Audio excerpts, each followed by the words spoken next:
Guten Morgen, liebe Scooterfreunde, willkommen zum heutigen Video. Ich bin heute beim Motorradshop Ahlers und nutze das schöne Wetter gleich mal aus, um euch einen neuen Scooter vorzustellen. Motorradshop Ahlers ist der Händler, bei dem ich meinen Sontes gekauft habe in Potsdam. Und die haben jetzt hier das neue Modell von Sontes, den 368G. Und den werde ich euch heute mal vorstellen, werde den auch mal testfahren. Und da bin ich schon extrem gespannt. Und den schauen wir uns jetzt mal an.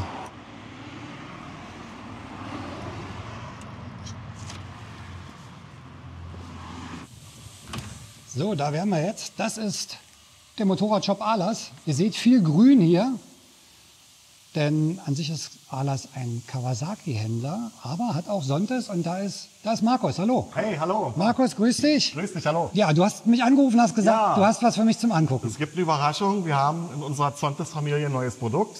Einen super tollen Roller. Stand letztes Jahr in Mailand schon auf der Messe. Jetzt seit einer Woche bei uns im Shop. Habe ich gesehen auf der Messe. Komm Und mal jetzt mit. gucke ich mir den mal live an. Da ist er, der neue Zontes 368G. Frisch eingetroffen.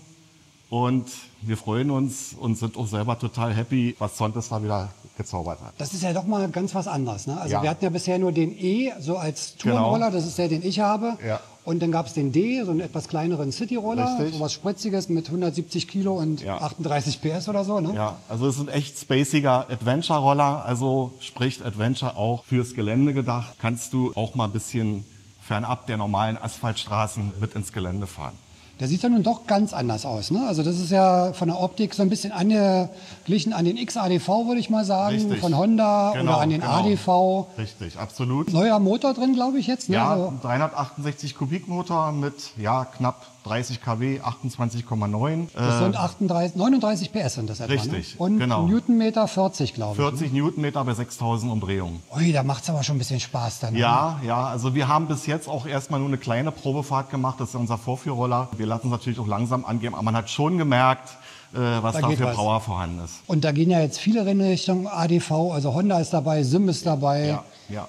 Alle versuchen jetzt so ein bisschen diesen Das ist so ein Adventure-Style Trend, da genau, reinzubringen. genau. Ne? Das ist jetzt ein grauer hier. In was für Farben gibt es Ja, denn? also es gibt für Deutschland tatsächlich diese Farbe und dann auch ein tolles, helles Grün-Metallic, wo wir erst dachten im Vorfeld, ist eine Mattlackierung, aber nein, das ist genau wie hier auch eine Glanzlackierung. Wir haben tatsächlich einen bekommen und es hat keine 3 Tage gedauert, war der im Weg war Grunde er. genommen schon wieder weg gewesen. Ja. Ja, die gehen ganz gut jetzt im Augenblick. Ne? Also ich habe ja auch super Erfahrung mit meinem E, der ja nun ganz was anderes ist als der hier. Von daher bin ich schon sehr gespannt, wie das sich fährt gleich. Und dann würde ich mal sagen, vielleicht kannst du mir den mal rausschieben und Gerne. dann stelle ich den mal so ein bisschen im Detail vor, was der für Ausstattung hat. Und da gibt's ja, da gibt's eine Menge zu berichten, glaube ich. Ja, Da ist also ja den kannst du viel dir dran. wirklich ganz in Ruhe angucken, dann auch sicherlich näher erklären. Du bist ja auch vom Fach sozusagen. Ja, was Roller angeht, Ja, schon ein paar Jahre Erfahrung. Und Ja. heute hast du ja besonderes Glück mit dem Wetter, dass du auch mal eine tolle Ausfahrt und Probefahrt machen Ja, kannst. guck mal. Draußen 17 Grad oder 18 Grad Sonnenschein und Ja. das passt natürlich wunderbar. Dann würde ich sagen, schieben wir mal raus.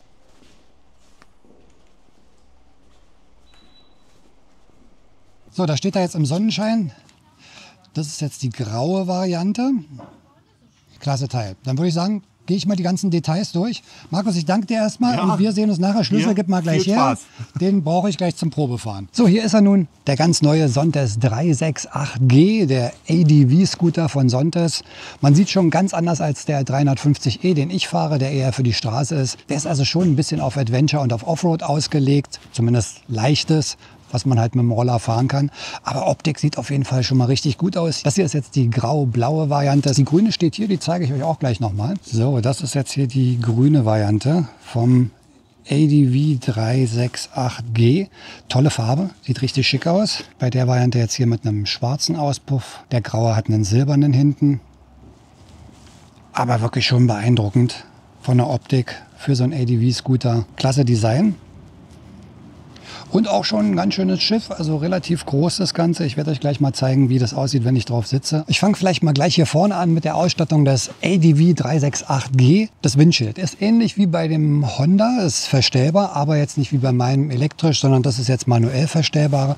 Hier sind 2 Knöpfe, die kann man drehen und dann reinschieben, dann ist es arretiert. Jetzt habe ich es gelöst und dann kann ich das Windschild in mehreren Positionen hier verstellen. In der höchsten Position ist es dann auch steiler und sollte dann den Wind ganz gut über den Fahrer hinwegleiten. Das Windschild ist natürlich schmaler als bei dem 350er, den ich fahre, aber ist auch ein anderer Verwendungszweck. Das soll halt nur ein bisschen den Fahrtwind abhalten fürs Gelände. Da ist es ganz schön, wenn man halt ein bisschen mehr Sicht vorne hat. Dann machen wir mal weiter hier an der Front. Ihr seht schon relativ wuchtig hier die Sturzbügel. Die sind bei dem gleich mit dabei. Bei anderen, also bei dem Honda XADV, den ich hatte, musste man das alles als Zubehör kaufen. Hier ist das gleich mit dabei, auch gleich mit Zusatzscheinwerfern, die hier dran sind. Schöne Sache auf jeden Fall, wenn man mal über einen Schotterweg fährt und dann doch mal hinfallen sollte, dann hat man hier vorne erstmal schöne Sturzbügel dran, die auch seitlich ganz gut was abhalten. Hier noch an der Seite mit solchen Kunststoff-Bumpern dran, sodass da also auch die Karosserie aus Kunststoff gut geschützt ist. Beleuchtung haben wir voll LED-Beleuchtung, die kann ich vielleicht mal anmachen. Hier haben wir so ein Tagfahrlicht, das so ein bisschen mit Lauflicht beim Anschalten sich einschaltet. Dann doppelte Scheinwerfer vorne drin, einmal für Fernlicht, einmal für Abblendlicht. Hier vorne drin haben wir jetzt die erste Kamera. Der Roller ist mit 2 Kameras ausgestattet, vorne und hinten, so eine Art Dashcam-System, wo auch das Ganze aufgezeichnet werden kann. Weiß jetzt nicht, ob man sowas braucht, aber ist als Gimmick auf jeden Fall schon mal mit drin. Die nächste Besonderheit beim Sontes ADV sind die Räder. Vorne haben wir ein 110/70/17, also schon ein relativ großes Rad, ähnlich wie bei dem Honda XADV, bei dem großen, bei dem 750er. Und eine Besonderheit, wir haben Speichenfelgen, aber schlauchlose Reifen. Dann haben wir hier vorne die Jejuan-Bremse. Die ist sehr gut. Selbe wie bei meinem Roller. Die funktioniert einwandfrei. Einzelscheibe vorne, also keine doppelte. Dann eine Upside-Down-Gabel mit 41 mm Durchmesser. Der Federweg ist, glaube ich, so 153 mm. Also schon ein anständiger Federweg vorne, den man natürlich auch braucht, wenn man mal so ein bisschen ins Gelände fahren möchte. So, von der Seite gesehen haben wir jetzt nochmal hier die Sturzbügel, also richtig solide, die halten auch was aus. Dann haben wir Trittbretter natürlich mit Metalleinlagen drin, die auch wieder die Möglichkeit bieten, dass man hier vorne seine Füße positionieren kann. Eine Besonderheit bei dem Roller ist, ihr seht es hier hinten schon, der hat 2 Paar Fußrasten. Und zwar eine für den Sozius, natürlich, die sind gummiert oben, also für den Komfort auch ganz gut.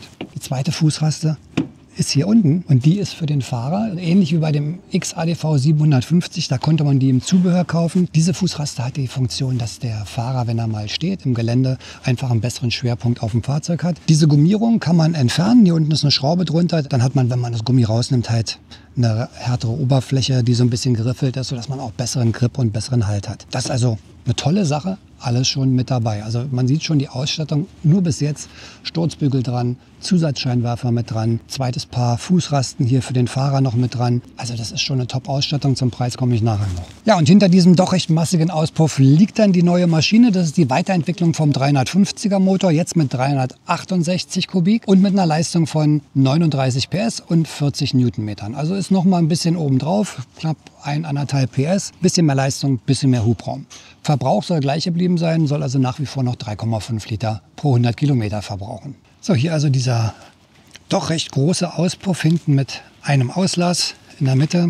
Ja, und das nächste, was wir sehen, sind jetzt die doch recht großen Stoßdämpfer hinten mit Gasdruckbehälter, sind also Gasdruckstoßdämpfer, einstellbare Federvorspannung und auch hier unten noch die Zugstufe müsste es sein und Druckstufe. Also auch die kann man gut einstellen. Wir kommen auch gleich vorne zur Telegabel noch. Auch hinten wieder Speichenräder mit schlauchlosen Reifen. Toll gemacht. Ganz schön breiter Reifen hinten. Das ist jetzt ein 150er auf einer 14er Felge. Also vorne 17, hinten 14. Vorne 110, hinten 150. So, das Licht zeige ich euch nochmal. Das ist jetzt die Beleuchtung hinten. Mit den Blinkern. Schön gemacht hier. Alles LED natürlich. Beleuchtung auch sehr schön. Bremslicht liegt dann da in der Mitte. Wird dann also nochmal ein bisschen heller das Ganze. Genauso wie vorne haben wir hinten jetzt auch eine Kamera. Das ist die hier. Also Blick nach hinten, Blick nach vorne als Dashcam. Hier unten dann der Antriebsstrang, Variomatic. Wie auch bei dem 350er, das ist also das gleiche. Hier wieder die beiden Fußrasten. Toll gemacht.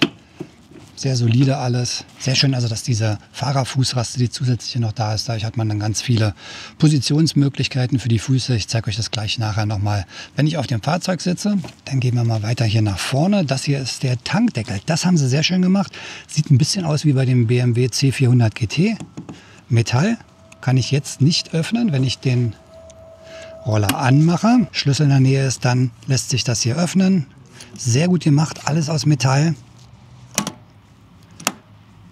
Bisschen wie beim BMW. Finde ich schicker als bei meinem, wo jetzt diese Klappe ist, die man extra öffnen muss. Hier liegt es also frei, das Ganze. Zum Tank. Der Tank liegt hier unten drunter. Ist ein 17,5 Liter Tank. Ja, und das ermöglicht natürlich dann eine enorme Reichweite. Wäre also dann auch ein Fahrzeug, mit dem man durchaus gut reisen kann. Absolut top gemacht. 17,5 Liter. Hier oben ist noch eine Kleinigkeit. Hier ist ein kleiner Gepäckhaken, den man hier so rausklappen kann. Zack, dann kann man da irgendwas ranhängen hier für den Mitteltunnel. Und der versteckt sich dann da drin, wenn man ihn nicht braucht. Zack, wird wieder reingeklappt, sodass man ihn nicht mehr sieht. Dann haben wir hier vorne ein Handschuhfach. Das wird entriegelt, glaube ich, irgendwo hier innen drin. Ja, genau. Hier vorne, hier an der Seite ist so ein kleiner Schalter. Da kann ich das Ganze öffnen. So, das Handschuhfach ist jetzt nicht so groß wie bei meinem. Da sind ja hier 1,5 Liter auf jeder Seite. Hier ist nur eins auf der linken Seite. Passt aber auf jeden Fall ein Smartphone rein. Und wie bei Sontes immer, ich habe natürlich wieder USB hier. Und zwar USB-C und USB-A, also Standard-USB. Mit so einem kleinen wasserdichten Gummideckel drauf. Also reicht auf jeden Fall, um sein Smartphone hier zu laden. Dann sehen wir hier jetzt nochmal diese wuchtigen Sturzbügel hier. Wirklich toll.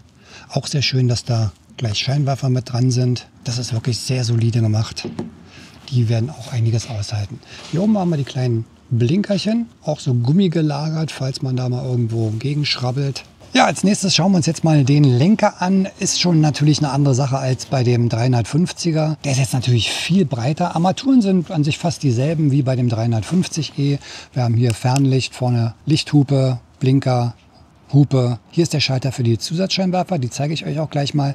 Da war vorher der Schalter fürs elektrische Windschild. Dann ist hier Set, Mode, das ist fürs Display zum Einstellen. Auf der anderen Seite hier TCS kann ich ausschalten. Hier wird der Sitz geöffnet. Da ist der Ein-Ausschalter, hier Eco- und Sportmode, Killswitch, Starter. Hier unten die Griffheizung in 5 Stufen, die auch bei dem Modell wieder in Serie da schon mit dabei ist. Griffe sind ein bisschen anders, die sind ein bisschen aufgeraut. Da hat man jetzt ein bisschen besseren Grip als bei meinen. Die Spiegel sind vom Design jetzt etwas anders, sehr schön hoch, hat man bestimmt guten Blick nach hinten. Auch die Handguards sind anders, ein bisschen kleiner, ein bisschen schmaler, aber sie haben hier an der Seite Metall. Also das schützt auf jeden Fall dann schon die Griffe davor, wenn man jetzt mal seitlich umkippt, dass die gleich wegbrechen.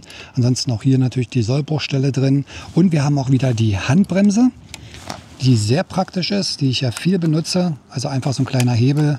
Wenn ich ziehe, löst sie sich. Kann man mit einer Hand bedienen, sodass er im Stehen nicht wegrollen kann. Und auch hier haben wir wieder einstellbare Griffe. Stufenlos mit einem Drehrad. Das ist sehr praktisch. Und die Schaltereinheit genau wie beim anderen Modell. Da ist also kein Unterschied. Auch wieder mit beleuchteten Tasten. Dann haben wir die beiden großen Behälter hier für die Bremsflüssigkeit. Gut sichtbar der Stand der Bremsflüssigkeit. Dann hier unten, auch da wieder eine Gummiabdeckung und hinter der Gummiabdeckung nochmal USB-C und USB-Anschluss. Also wenn man jetzt hier Navi oder irgendwas ranmacht, hat man dann wunderbar die Möglichkeit, hier direkt das Ganze mit Strom zu versorgen. Wenn man es nicht braucht, einfach abdecken mit der Gummiabdeckung hier, sodass das Ganze feuchtigkeitsgeschützt ist. Das ist also auch wirklich gut gemacht, hat man hier wieder direkt eine USB-Versorgung. Hier unten sehen wir jetzt die einstellbare Telegabel, einmal in der Compression und einmal in der Tension, also Druck- und Zugstufe, beides einstellbar. Auch eine Besonderheit, auch das Serie schon. Also das ist natürlich eine super Ausstattung. Wir haben vorne und hinten einstellbare Federung. So, und sehr schön ist jetzt hier dieser Schalter. Das ist der Schalter für die Zusatzscheinwerfer. Ich werde das Ganze mal anmachen. Jetzt sehen wir schon hier vorne die LED-Beleuchtung. Jetzt schalte ich mal die Zusatzscheinwerfer ein. Da sind sie an. Aus. So, hier gibt es jetzt mehrere Funktionen. Wenn ich einmal drücke, geht es an. Wenn ich zweimal drücke, gibt es so ein Flackerlicht. Das ist natürlich super für die Sichtbarkeit. So, drücke ich nochmal zweimal. Habe ich Positionslampen in Gelb. Auch sehr schick. Also die Zusatzscheinwerfer, 3 verschiedene Funktionen.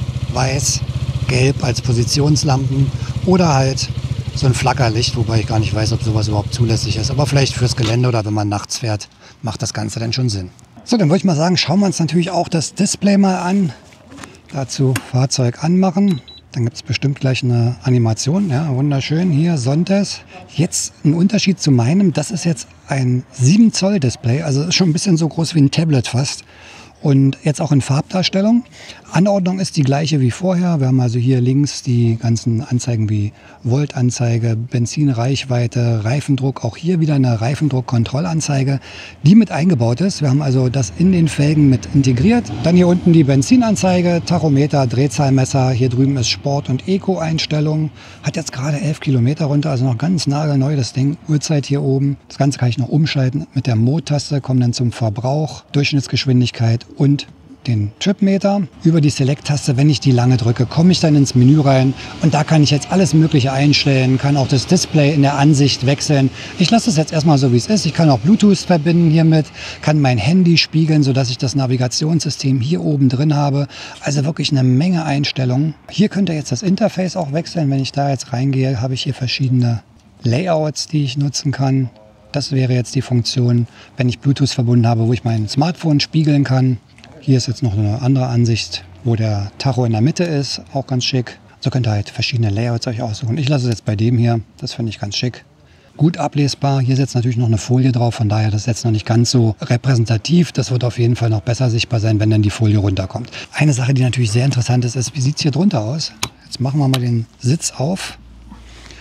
Geht automatisch auf. Wir haben hier auch wieder vorne einen Gasdruckstoßdämpfer. Das ist jetzt das Helmfach und das ist wirklich riesig. Das ist jetzt noch größer geworden als bei dem E. Das hat jetzt 52 Liter, ist noch ein bisschen tiefer, hat in der Mitte auch wieder diese Unterteilung. Hier ist wieder Bordwerkzeug drin.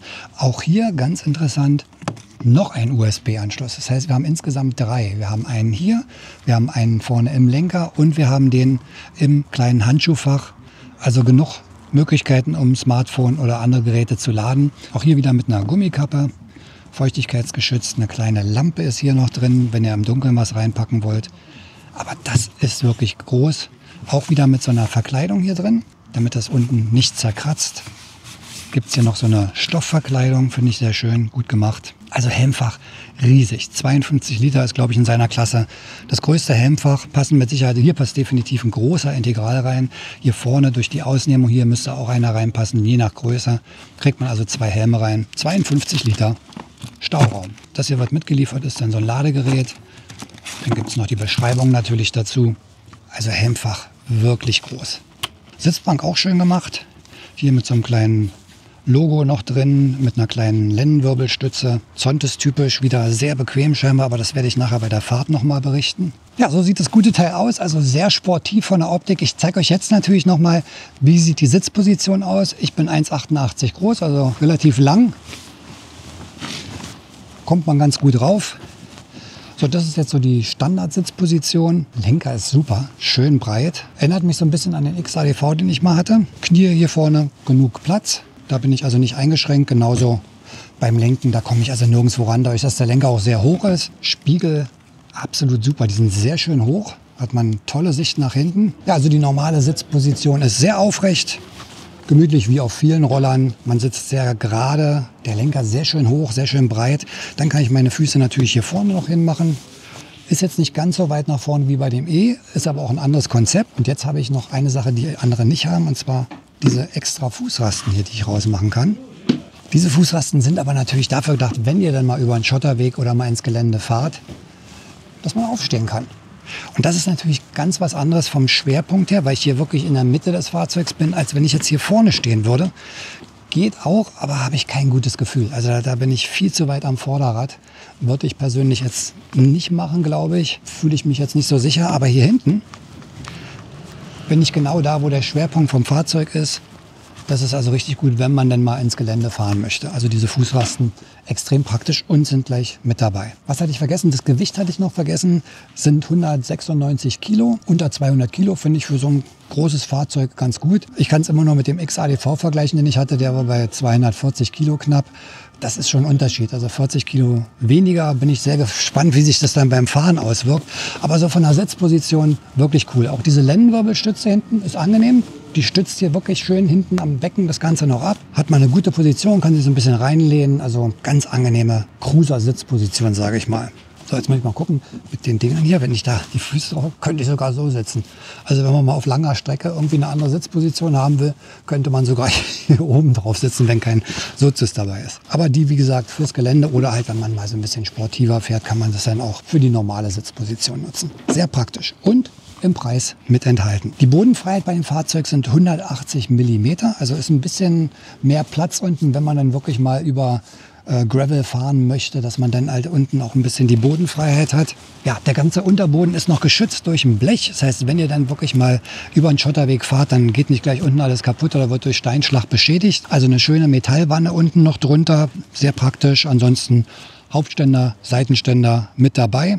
Man kann hinten auch noch einen Gepäckträger rauf machen. Für alle, die sich also noch einen Topcase oder so hinten raufbauen möchten oder eine Tasche rauf machen, gibt es hier im Zubehör noch einen Gepäckträger. Aber soweit erstmal tolles Fahrzeug, bin ich beeindruckt und ich bin jetzt sehr gespannt, gerade weil ich ja diese ADV-Erfahrung von meinem XADV von Honda habe, wie sich jetzt sowas mit Riemenantrieb und Variomatik im Vergleich zu dem Honda fährt. Da würde ich sagen, ziehe ich mir mal einen Helm an und wir fahren mal eine Runde.